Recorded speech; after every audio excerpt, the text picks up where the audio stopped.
doing tricks on the bike. So I used to ride my bike to middle school. I went to a pretty rough middle school. So I'd lock my bike up outside of school, and then I would pray that it would be there when I got out of school.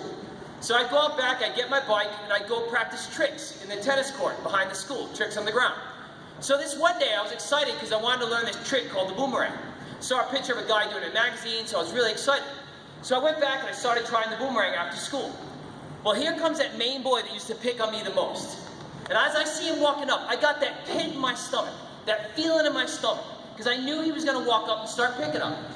So he walks up, he starts making fun of me, he's laughing at me, he starts throwing little rocks at me. He finally walks up to me, he punches me straight square in the face. And I wanted to cry. And not because he hurt me. I have 4 older brothers, he didn't hurt me. But because I'm there, I'm trying to just ride my bike. And he felt the need to do that.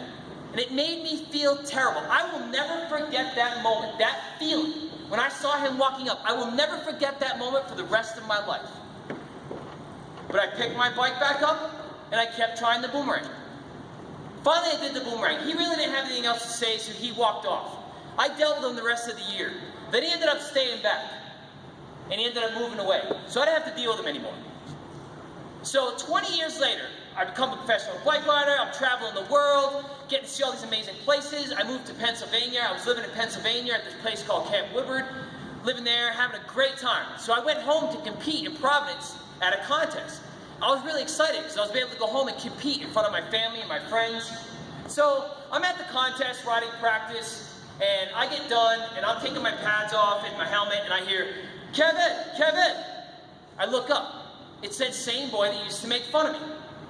So I walk over to him, and I got that same pit in my stomach. And at this point, I'm a grown adult. I'm also a black belt.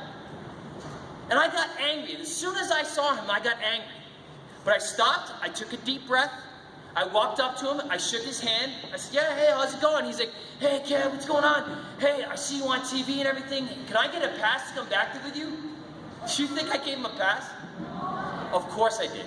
Because I don't want him to remember me the way I remember him. Every time I see him, I think of somebody mean. Every time he sees me, I want him to remember me for doing something nice. And because of that, we became friends. And we're still friends to this day. That's not always easy to do, but you've got to be the one to make the change. You've got to be the person to step up and make that change.